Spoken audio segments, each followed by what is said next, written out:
lebih banyak mengetahui tentang Maryam misalnya di dalam Quran daripada di dalam Bible. Lebih lengkap. Keadilan itu tidak diajarkan oleh Pak Pendeta, tapi oleh ibu yang pagi hari harus membagi isi dompetnya antara makan suami. Itu pertanyaan yang paling mudah. Karena mudahnya nggak perlu dijawab sebetulnya kan. kan kita kalau satu kali kita jawab itu, maka buat apa kita berbicara itu? Karena nanti dipersoalkan tuh. Anda bertuhan tapi kok begini, Anda nggak bertuhan tapi begini.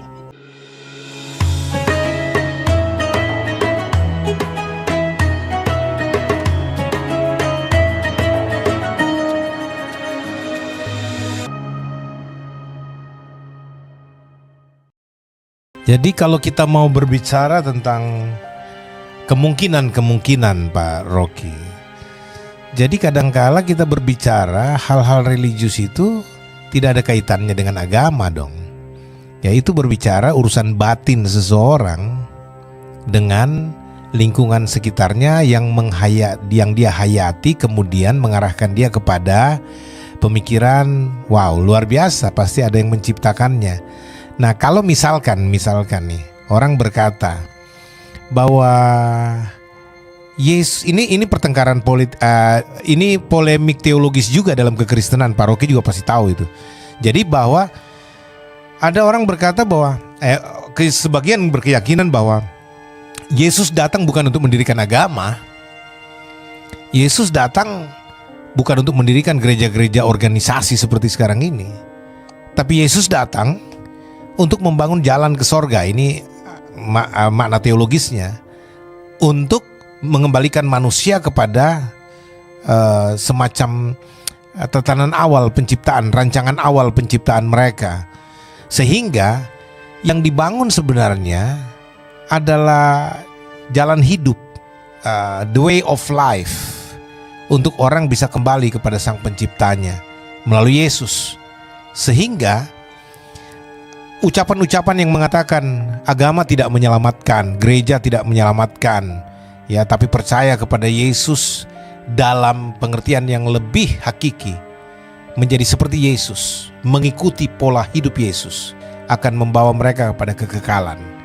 Nah, apakah ini tidak bisa dikatakan semacam Kristen agnostik yang dianggap bidat di waktu-waktu yang lalu? Sepengetahuan Pak Rocky dalam membaca literatur sejarah Kristen, bisakah disumbangsikan? Silakan Pak. Oke. Saya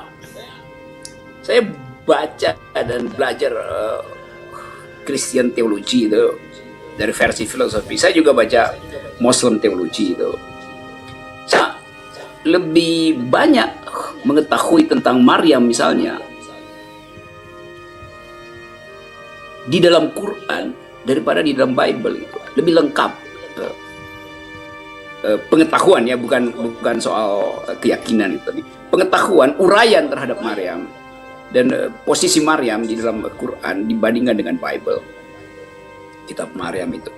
Saya bandingkan misalnya dengan versi di dalam kitab-kitab suci yang lain tuh, bahwa keibuan itu dipelihara bukan karena relasi genealogi, yuntobiologi, tetapi karena ada penghayatan terhadap rahim, dan itu sifatnya arkeologis, antropologis itu. Jadi istilah rahim sebetulnya itu yang paling rohani dalam semua agama gitu. Manifestasinya adalah ibu tuh.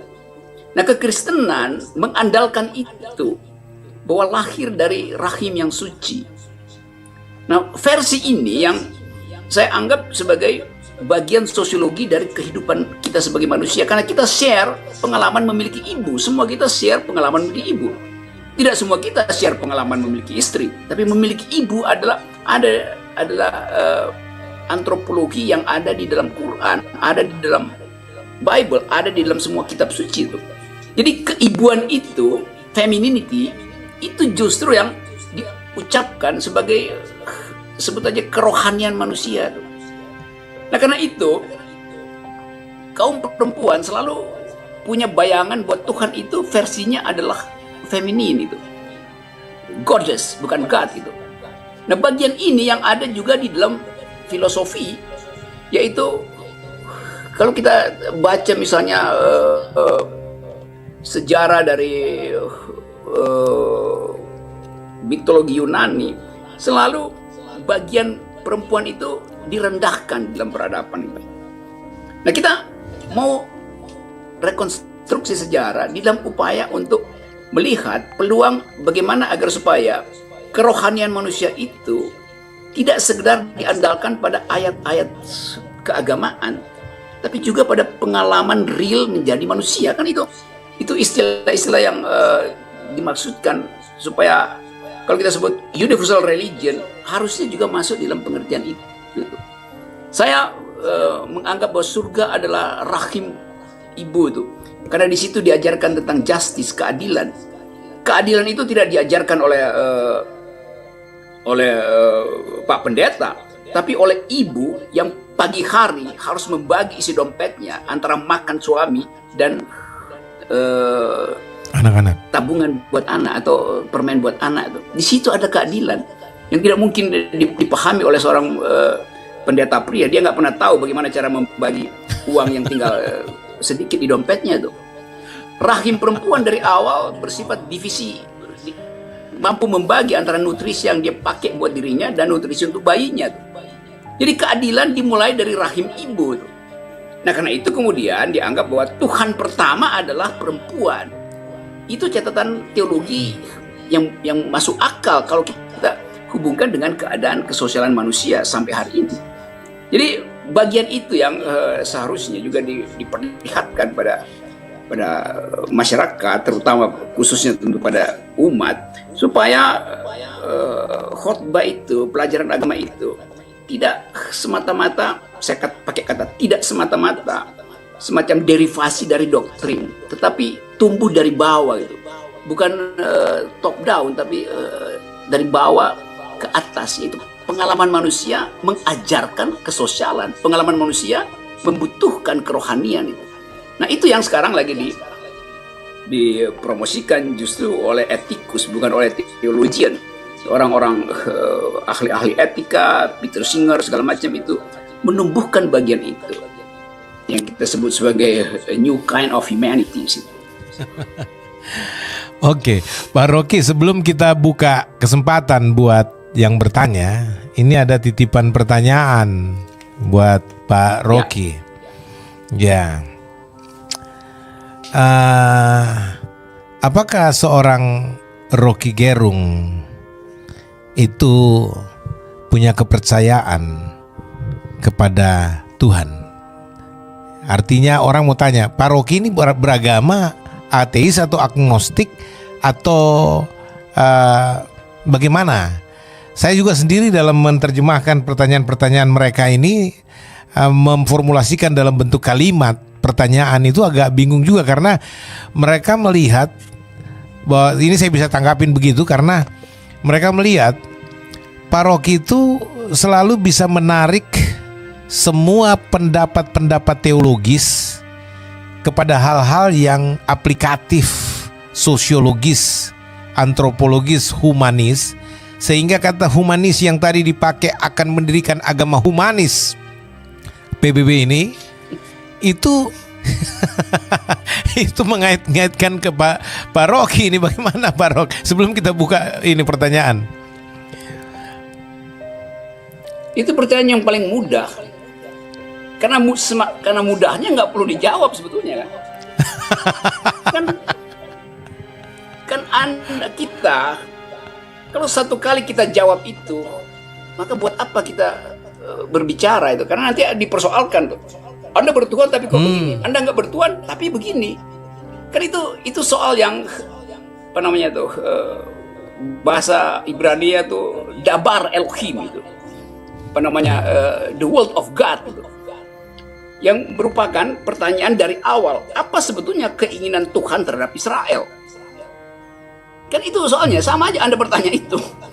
Jadi pertanyaan itu pertanyaan yang dangkal sebetulnya. Anda bertuhan apa tidak? Kalau enggak apa konsekuensinya? Kalau iya apa konsekuensinya itu? Sebetulnya itu bisa dijawab, tetapi saya selalu menganggap setiap jawaban nanti ada evaluasinya tuh. Dan orang kasih predikat berdasarkan jawaban terhadap pertanyaan konyol itu. Lain kalau itu ditanyakan dalam keadaan eksistensial, mungkin orang menganggap ya kan soal kita sebetulnya menanyakan sesuatu hanya untuk memberi rasa aman pada si penanya ya sebetulnya. Kan itu problem psikologinya tuh. Ngapain dia bertanya soal itu? Dia mau dapat rasa aman dengan jawaban saya itu. Nggak ada itu tidak kasih poin pada kehidupan pertanyaan semacam itu. Yang mesti kita tanyakan adalah ya mungkin karena itu akan menimbulkan grouping itu dalam semua soal. Oh iya, itu grouping benar. Karena mungkin mereka seorang yang penggemar Pak Rocky, lihat Pak Rocky punya orang yang cerdas, pinter, ya, terus ingin kepercayaannya Pak Rocky apa sih? Apakah sama dengan saya atau tidak? Nah, grouping itu sudah dijawab. Nah, tapi Pak Rocky katanya Anda harus berani mengaku. Ya. Tapi ini lagi ada dari saya punya staff mengatakan ada pertanyaan, Pak Rocky mestinya berani dong mengaku bertuhan atau tidak, dan dia Kristen atau Katolik atau Islam atau agnostik atau ateis. Nah, itu merupakan bisa semacam mengaku. nilai. Saya bisa mengaku itu. Saya bisa mengaku. Kalau mau ditanya saya bisa mengaku sekarang. Yang saya mau tahu yang bertanya siapa itu. Ini catatan dia nggak mau kasih tahu nama sih. Nah, justru itu. Jadi ngapain itu kan? Ya. Ya, oke. Kalau gitu saya berikan aja kesempatan itu minta. Itu kan pertanyaan yang kayak orang main truth gitu kan. Dia simpan truth, tapi dia ajukan call supaya dia tahu truthnya yang pegang siapa itu. Kan ya, saya ngerti saya soal-soal semacam itu saya hafal gitu. Teknik bertanya semacam itu. Kalau diputar seharusnya orang itu kalau akalnya tajam, dia bisa ambil kesimpulan itu. Buat apa bertanya? Jadi buat apa ada uraian? Kalau itu sebaiknya ditanyakan di awal supaya saya nggak perlu terangkan soal-soal semacam ini kan. Jadi kadangkala orang mau menguji sesuatu hanya karena rasa tidak aman dirinya. Jadi orang yang bertanya sebenarnya tidak aman dengan keyakinan dirinya sendiri. That's logic. Okay. Nah, saudara-saudara seiman semua, diskusi antara Rocky Gerung dan pastor mengenai Siti Maryam dalam Bible dan Al-Quran sangat menarik jika dilihat dari sudut pandang kajian teks keagamaan. Dalam perbincangan tersebut, Rocky Gerung menyoroti bahwa Al-Quran memberikan penjelasan yang sangat jelas dan lengkap mengenai Siti Maryam dibandingkan Bible. Dalam Islam, Siti Maryam memiliki posisi yang sangat penting. Bahkan satu-satunya wanita yang disebutkan namanya secara eksplisit dalam Al-Quran. Surah Maryam secara khusus mengisahkan perjalanan hidupnya, termasuk mukjizat kelahirannya, ketabahannya dalam menghadapi cobaan, hingga kelahiran Nabi Isa. Kejelasan ini menjadi keunggulan dari sisi narasi dibandingkan Bible, yang menyebut Maryam atau Maria tetapi dalam konteks yang lebih tersebar di berbagai kitab. Bible dan Al-Quran memiliki pendekatan berbeda dalam menggambarkan Siti Maryam. Dalam Al-Quran, Maryam disebut sebagai wanita paling suci dan diberi gelar wanita terbaik di antara semua wanita dunia. Ali Imran 42. Sementara dalam tradisi Kristen, meskipun Maryam memiliki status istimewa sebagai ibu Yesus, penekanannya lebih pada peranannya dalam kisah Yesus Kristus, bukan pada kehidupannya secara mendetail. Dalam diskusi tersebut, pastor sempat terdiam saat Bung Rocky Gerung menjelaskan betapa lebih terstrukturnya Maryam di Al-Quran. Itu karena penjelasan Al-Quran memang lebih terstruktur mengenai Maryam. Sementara dalam Bible, pembahasannya lebih tersebar dan kurang eksplisit dalam beberapa aspek. Perbandingan antar kitab suci seharusnya bukan hanya sekadar membuktikan mana yang lebih lengkap, tetapi juga bagaimana setiap ajaran memberikan nilai dan makna dalam keimanan pengikutnya. Al-Quran memberikan gambaran lebih detail tentang Maryam. Itu menunjukkan bagaimana Islam menempatkan sosoknya dalam posisi yang sangat mulia. Nah, saudara seiman semua, itulah pembahasan kali ini. Semoga apa yang disampaikan bisa memberikan kita manfaat dan pelajaran baru untuk kita semua. Jangan lupa untuk like, comment, and subscribe supaya kalian tidak ketinggalan info terbaru dari Dakwah Official. Sekian video kali ini, sampai jumpa di video berikutnya. Wassalamualaikum warahmatullahi wabarakatuh.